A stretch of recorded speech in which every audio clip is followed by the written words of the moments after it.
دوست، روایت ہے کہ ایک دن حضرت شمس تبریز اپنے چند مریدین کے ساتھ خلوت میں بیٹھے تھے۔ ذکر و اذکار کی مجلس تھی اور سب خاموشی کے ساتھ اپنے دل کو یاد الہی میں مشغول رکھے ہوئے تھے۔ اچانک ایک مرید نے پوچھا، حضرت درود شریف کی اصل حقیقت کیا ہے؟ ہم پڑھتے ہیں، دل کو سکون ملتا ہے، لیکن اس کے باطن میں کیا راز چھپا ہے؟ حضرت شمس تبریز نے گہری نظر سے اس مرید کو دیکھا اور فرمایا، بیٹا، درود شریف محض الفاظ کا مجموعہ نہیں، یہ وہ نوری کائنات ہے جس سے اللہ نے آسمان و زمین کو روشن کیا ہے۔ انہوں نے مزید کہا، جب بندہ درود پڑھتا ہے تو وہ صرف نبی اکرم صلی اللہ علیہ وآلہ وسلم پر سلام نہیں بھیجتا، بلکہ اپنی روح کے دروازے کھول دیتا ہے تاکہ رب کریم کی رحمتیں اس کے دل میں اتر سکیں۔ مگر اس حقیقت کو ہر کوئی نہیں جان پاتا، کیونکہ یہ نور صرف اس دل میں اترتا ہے جو خالص ہو، صاف ہو اور نبی پاک صلی اللہ علیہ وآلہ وسلم کی محبت سے لبریز ہو۔ یہاں حضرت شمس تبریز خاموش ہو گئے اور مجلس میں ایک خاص کیفیت چھا گئی۔ سب پر سکوت طاری ہو گیا، جیسے فضا بھی اس راز کو سن کر دم بخود رہ گئی ہو۔ حضرت شمس تبریز نے جب مرید کے سوال کے جواب میں درود شریف کی حقیقت کا پہلا راز کھولا تو مجلس میں ایک عجیب سکوت چھا گیا۔ ہر کوئی دم بخود بیٹھا تھا۔ کچھ لمحے خاموشی رہی، پھر حضرت نے اپنی نگاہیں آسمان کی طرف اٹھائیں اور آہستہ سے فرمایا، جان لو کہ درود شریف صرف زبان کا ورد نہیں، بلکہ یہ ایک ایسی کائناتی کنجی ہے جو آسمانوں اور زمین کے دروازے کھول دیتی ہے۔ مریدین کی آنکھوں میں حیرت تھی۔ حضرت نے وضاحت کی کہ جب کوئی عاشق رسول صلی اللہ علیہ وآلہ وسلم درود پڑھتا ہے تو فرشتے اس کی دعا کو سنہری تشتری میں رکھ کر آسمانوں تک لے جاتے ہیں، اور جب یہ درود بارگاہ رسالت مآب صلی اللہ علیہ وآلہ وسلم میں پیش کیا جاتا ہے تو وہاں سے جواب آتا ہے، ایک نورانی کرن جو سیدھی اس بندے کے دل میں اترتی ہے۔ یہی وجہ ہے کہ دل کو سکون ملتا ہے، آنکھوں میں آنسو آتے ہیں اور روح میں نرمی پیدا ہوتی ہے۔ یہ سن کر ایک مرید کی آنکھوں سے بے اختیار آنسو بہنے لگے۔ حضرت شمس نے اس کے قریب جا کر کہا، بیٹا، یہ آنسو معمولی نہیں ہیں، یہ وہ گواہی ہیں کہ درود شریف نے تمہارے دل کے پردے چاک کر دیے ہیں۔ اب جو بھی تمہارا دل چاہے گا وہ نور کے قریب ہوگا۔ پھر حضرت نے سب کو مخاطب کر کے فرمایا، لیکن یاد رکھو، درود کی حقیقت اس وقت کھلتی ہے جب تمہارا دل صاف ہو۔ کینہ، حسد، غرور اور دنیا کی محبت اگر دل میں موجود ہو تو درود کے الفاظ صرف زبان سے نکلیں گے، دل تک نہیں پہنچیں گے، اور جو دل تک نہیں پہنچا وہ آسمان تک کیسے جائے گا؟ مجلس میں موجود سب لوگ رونے لگے۔ فضا میں عطر کی خوشبو اور ذکر الہی کی گونج محسوس ہونے لگی۔ حضرت نے آخر میں کہا، درود شریف کی اصل حقیقت یہ ہے کہ یہ تمہیں براہ راست محبوب خدا صلی اللہ علیہ وآلہ وسلم سے جوڑ دیتا ہے، اور جو ان سے جڑ گیا وہ دراصل خدا کی محبت تک پہنچ گیا۔ یہ کہہ کر حضرت شمس تبریز خاموش ہو گئے۔ محفل میں ایسا سکون اور نورانی کیفیت چھا گئی کہ لگتا تھا کہ زمین پر نہیں بلکہ کسی آسمانی بزم میں بیٹھے ہوں۔ محفل میں جب سب لوگ رونے لگے اور دلوں پر نور اترنے لگا تو حضرت شمس تبریز نے خاموشی کو توڑتے ہوئے فرمایا، بیٹوں، تم نے درود کی روشنی کو محسوس کیا، مگر جان لو کہ یہ روشنی صرف تمہارے دل کو نہیں بلکہ تمہارے اعمال کو بھی بدل دیتی ہے۔ ایک مرید نے عرض کیا، حضرت، یہ روشنی اعمال کو کیسے بدل دیتی ہے؟ حضرت نے جواب دیا، درود شریف کی ایک تاثیر یہ ہے کہ یہ بندے کے دل سے سختی نکال کر اس میں نرمی ڈال دیتا ہے۔ جو بندہ درود پڑھتا ہے اس کے اخلاق نرم ہو جاتے ہیں، اس کی زبان میٹھی ہو جاتی ہے اور اس کے اندر دوسروں کے لیے رحمت پیدا ہو جاتی ہے۔ یہی وجہ ہے کہ سچا درود پڑھنے والا کبھی کینہ نہیں رکھتا، کبھی ظلم نہیں کرتا اور کبھی کسی کو دکھ نہیں دیتا۔ پھر حضرت نے ایک اور راز کھولا، جب بندہ کثرت سے درود پڑھتا ہے تو اس کے گرد ایک نورانی حصار بن جاتا ہے۔ یہ حصار اس کو شیطان کے وسوسوں، برے خیالات اور دنیا کی لالچوں سے بچاتا ہے۔ یہ سن کر ایک اور مرید نے کہا، حضرت، کیا یہ حصار نظر آتا ہے؟ حضرت مسکرائے اور فرمایا، اہل دل اس کو دیکھ لیتے ہیں، وہ بندے کو دیکھتے ہیں تو اس کے گرد ایک ہالہ یعنی اورا نظر آتا ہے، جیسے چاند کے گرد روشنی کا ہالہ ہوتا ہے، لیکن عام آنکھ اسے نہیں دیکھ سکتی۔ مجلس میں ایک لمحے کے لیے سب کو ایسا لگا جیسے کمرہ واقعی روشنی کے ایک دائرے میں ڈھل گیا ہو۔ خوشبو، نور اور سکون نے فضا کو بھر دیا تھا۔ حضرت نے آخر میں فرمایا، درود شریف نہ صرف تمہارے دل کو منور کرتا ہے بلکہ یہ تمہیں حضور صلی اللہ علیہ وآلہ وسلم کی صحبت میں لے جاتا ہے۔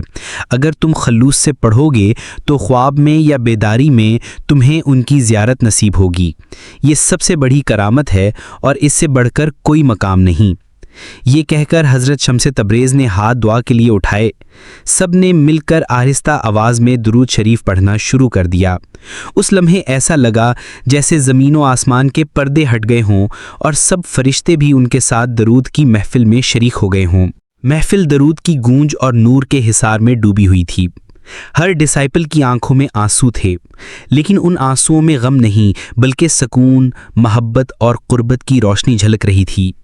حضرت شمس تبریز نے آہستگی سے فرمایا، بیٹو، درود شریف محض ایک دعا نہیں بلکہ یہ اللہ اور اس کے محبوب صلی اللہ علیہ وآلہ وسلم کے درمیان ایک ایسا پل ہے جس پر چل کر بندہ براہ راست اللہ کی بارگاہ تک پہنچ سکتا ہے۔ ایک مرید نے سوال کیا، حضرت کیا ہر درود اتنی ہی طاقت رکھتا ہے؟ حضرت نے جواب دیا، نہیں بیٹا، درود کی تاثیر اس اخلاص پر ہے جس کے ساتھ تم پڑھتے ہو۔ اگر دل غافل ہو اور زبان چلتی رہے تو یہ صرف آواز رہتی ہے، لیکن اگر دل حاضر ہو، نبی صلی اللہ علیہ وآلہ وسلم کی محبت دل میں ہو اور تم عاجزی سے پڑھو تو پھر یہ آواز نہیں بلکہ نور بن کر آسمانوں کو چیرتی ہے۔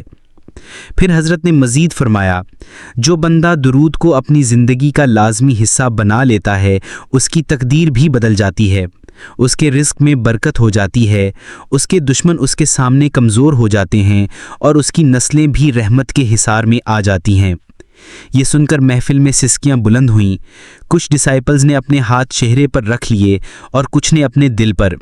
ایسا محسوس ہوتا تھا کہ ہر لفظ دل میں اتر رہا ہے اور روح میں چراغ جل رہے ہیں۔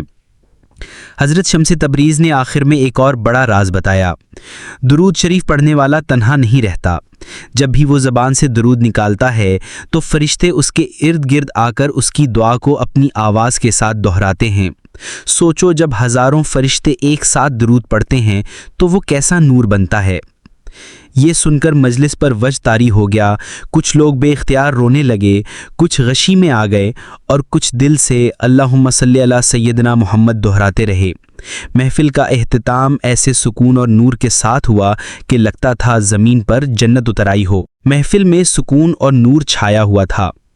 ڈسائپلز کے چہروں پر وہ روشنی جھلک رہی تھی جو صرف اہل ذکر کو نصیب ہوتی ہے۔ حضرت شمس تبریز نے خاموشی کو توڑتے ہوئے فرمایا، بیٹوں، درود شریف کا سب سے بڑا کمال یہ ہے کہ یہ اللہ کی قربت عطا کرتا ہے۔ انہوں نے ہاتھ دل پر رکھا اور کہا، جب بندہ درود پڑھتا ہے تو اس کا دل اللہ اور اس کے رسول صلی اللہ علیہ وآلہ وسلم کے قریب ہوتا ہے۔ یہی قربت اصل عبادت ہے۔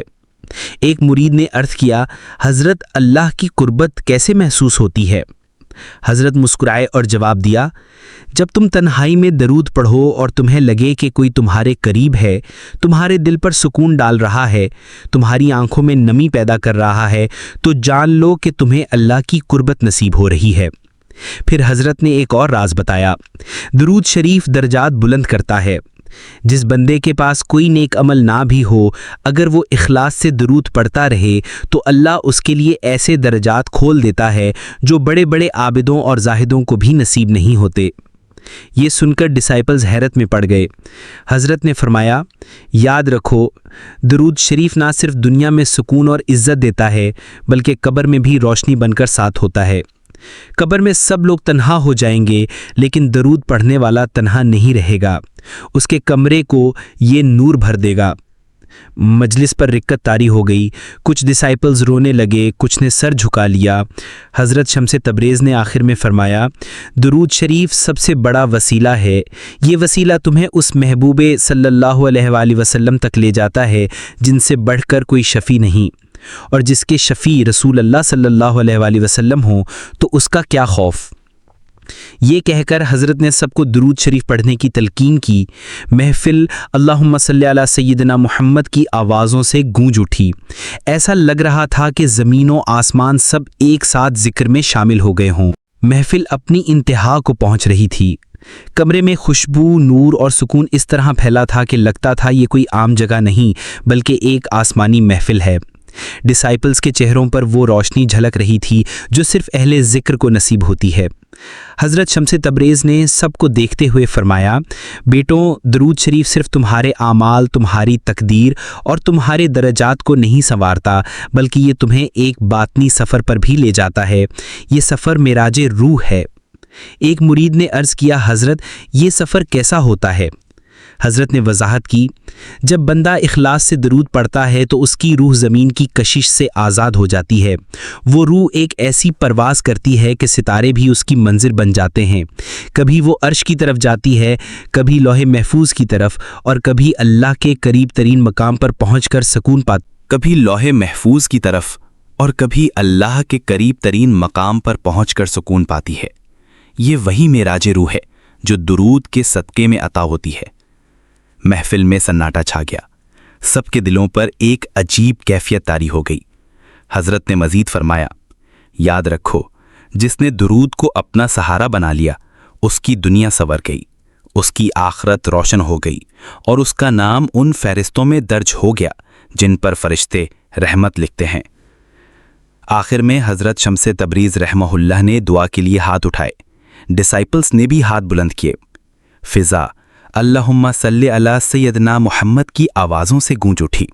ایسا لگ رہا تھا کہ آسمان بھی زمین کے ساتھ درود پڑھ رہا ہے۔ اس وقت کمرہ نور سے بھر گیا۔ دیواریں، چھت اور زمین سب سنہری روشنی میں ڈوب گئے۔ ہر ڈسائپل کے دل میں ایک نیا چراغ چل اٹھا۔ حضرت شمس تبریز رحمہ اللہ نے دعا ختم کر کے کہا، یہ راز تمہیں دے دیا گیا، اب اس امانت کو اپنی زندگی کا حصہ بنا لو۔ جو درود کے دامن کو تھامے گا وہ کبھی گمراہ نہیں ہوگا۔ محفل ختم ہوئی لیکن ڈسائپلز کے دلوں میں وہ کیفیت ہمیشہ کے لیے نقش ہو گئی۔ اس دن کے بعد ہر ڈسائپل کی زندگی کا سب سے بڑا سہارا اور سب سے بڑی عبادت درود شریف بن گیا۔ اختتامیہ، یہ واقعہ محض ایک مجلس کی رودات نہیں تھی بلکہ یہ حقیقت کا وہ باب تھا جو حضرت شمس تبریز رحمہ اللہ نے اپنے مخلص مریدوں کو عطا کیا۔ درود شریف کی اصل حقیقت یہ ہے کہ یہ محض الفاظ نہیں بلکہ نور، سکون، حفاظت، قربت اور معراج کا راستہ ہے۔ جو دل سے پڑھتا ہے وہ دنیا میں بھی کامیاب ہوتا ہے اور آخرت میں بھی روشنی پاتا ہے۔